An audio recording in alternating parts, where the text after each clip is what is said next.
Hi everyone, it's Josh with the Halifax Watch Company again, and today I have the 55th Anniversary Seiko Limited Editions. I figured I would do a video with the original 55th Anniversary stuff since they just announced the fall collection with 2 new models.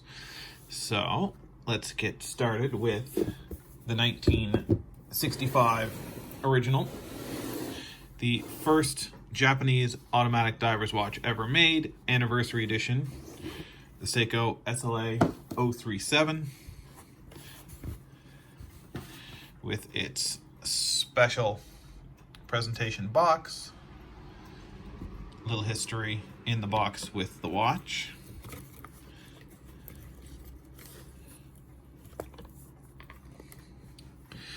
so these watches are special for multiple reasons.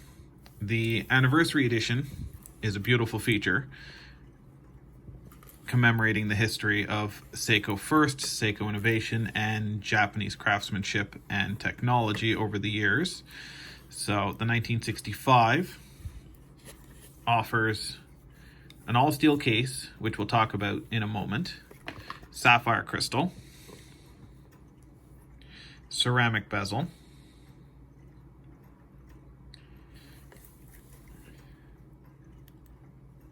limited edition of 1,100 pieces. This one in particular is number 734. Beautiful engraving on the back. And just a all-around nice color. So this is using Seiko's high beat movement, which is straight out of the Grand Seiko factory. Give it a big quick wind up. Gloves don't fit very well.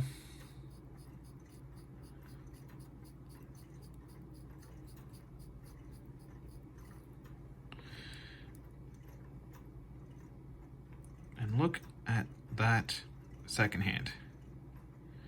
So what makes the high beat more interesting than the standard is the fact that it ticks 36,000 times an hour.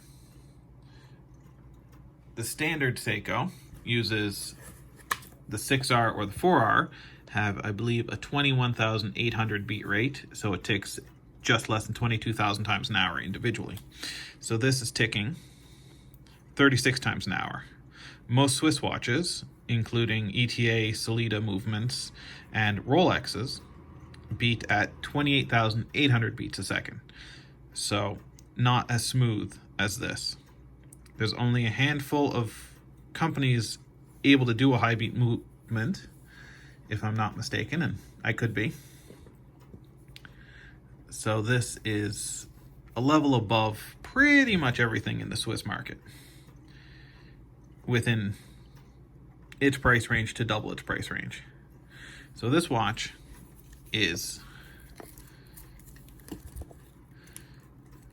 Canadian retail $8,250. Now, a lot of people will complain about the price. Now, what makes this watch an $8,000 watch? People say they can get a Rolex at that price. Well, the Rolex isn't using a high beat movement. This is using a Grand Seiko high beat. The fit and finish on this is hand polished in their Zaratsu technique. But the real innovation on the Anniversary collection is the fact they're using a brand new type of steel that's never been used in the watch world before. They call it Ever Brilliant steel. So it's above its competition.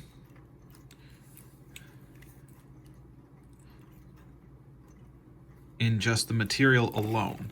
Now, the steel itself is interesting because it's more similar to what's used for ship's hulls. Let's see. The material is used extensively in the surfaces, linings, bolts, and other components of marine structures and vessels, so as to avoid corrosion in a chloride-rich environment. So being a dive watch, it's perfect for that.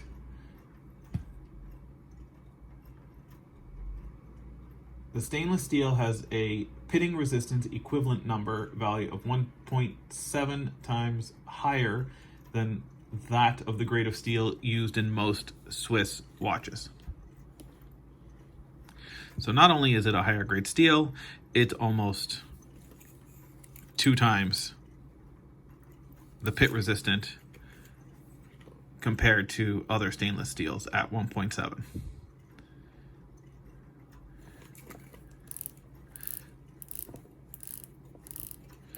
Nice action on the bezel. So this is a Grand Seiko in everything but name. If Grand Seiko would have done the first diver's watch, it would have been in the Grand Seiko line, I have a feeling. So this is actually above Grand Seiko in a few aspects, or in one aspect, the stainless steel. This stainless steel has not been used in a Grand Seiko yet. I'm sure it's coming. And I wish we were a Grand Seiko dealer so that I could get to enjoy what's coming. All right, next is the 1968. So the specs are the same, except for the case size. The movement is the same. The case size for the 1965 is 39.9 millimeters. The 1968 is 44.8. I have 2 of the 1965 remakes now. The SPB071 Patty and the SPB147, the new one that came out this year.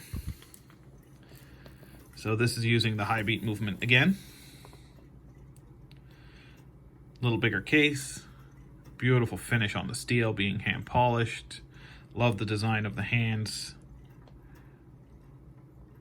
Ceramic bezel. Again, beautiful bezel action. This one is using the sealed case back, number 1022. So this is the 300 meter divers, which again, there's a little story in the box. 1968, Seiko made the first high beat divers watch with 300 meter water resistance. So this is the remake of that, including the mechanism. Love the strap. Much nicer quality silicone than they've ever used on anything else. Love the bezel.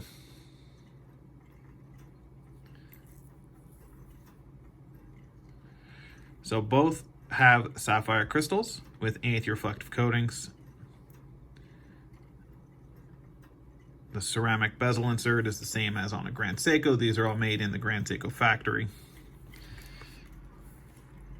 This one doesn't have the logo on the crown where the 1965 did. Nice logoed steel buckle. I love the sealed case, drilled lugs. Some of the nicest watches I've ever handled, including what I've looked at in stores while I travel. Presentation is also top-notch compared to Seiko is not known for their boxes and presentation. So they're learning. This is the same presentation that the second generation will have, which is coming in November. So this is the 1975 professional diver. Once again, you get the story inside the box. The world's first diver 600 meter with titanium case. So this one is a little cheaper. Sorry, the 1968 is, just tell you the price.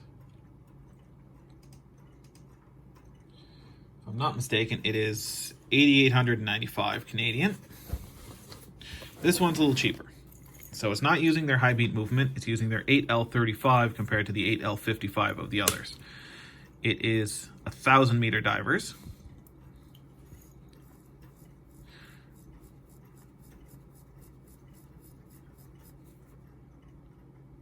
Again, beautiful sweep, but you can tell the difference in the smoothness from one to the other. You can see the little bit of a stutter on this, which has the same beat rate of a Rolex or a lot of other Swiss brands at 28,800 beats an hour. So this case is all steel. or all titanium, and the only part that's the new Ever Brilliant steel is the bezel. So this is true in the recreation where the original watch was titanium. It is more anti-magnetic as well, being the dial is made out of pure iron, which is interesting. That would be why it's got such a nice weight to it, even though the case is titanium. Sapphire crystal again. Sorry, it's a little hard to turn the bezel, being recessed in the shroud. And those gloves, again, don't fit very well. Beautiful case back. 731 out of 1100. Ceramic bezel insert. Sorry for my bad angles. The 1965 again has the logo on the crown where this one does not.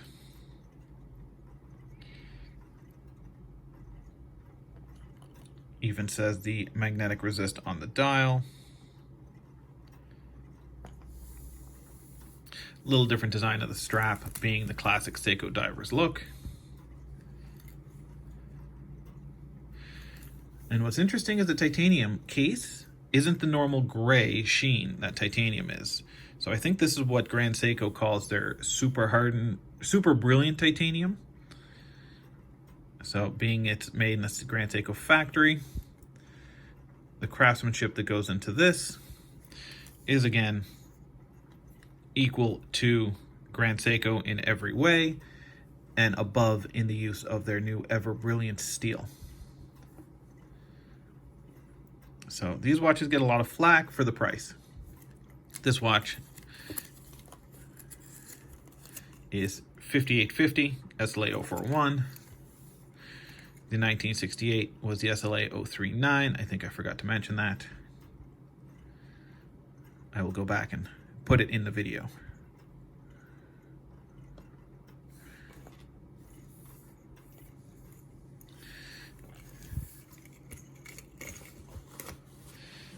So the new one's coming for the 55th anniversary. So I don't have the SPB149, the 1965 limited edition that was in the core line, as that sold out pretty much instantly. But the new ones coming are the SLA043, which is a new 1965. It's not using the high beat movement. It is still using the Ever Brilliant steel. Comes in the same presentation. Then the next one is the SPB183, I believe it is, which is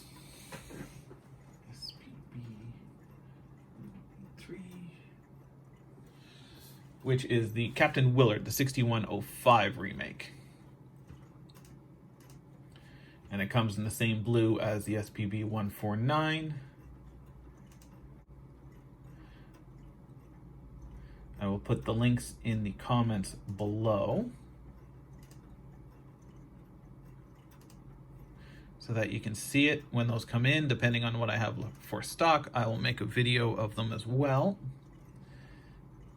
Yeah, SPB 183 is the Captain Willard, the remake of the 1970s. It comes with the extra rubber strap, sapphire crystal using the 6R35 movement.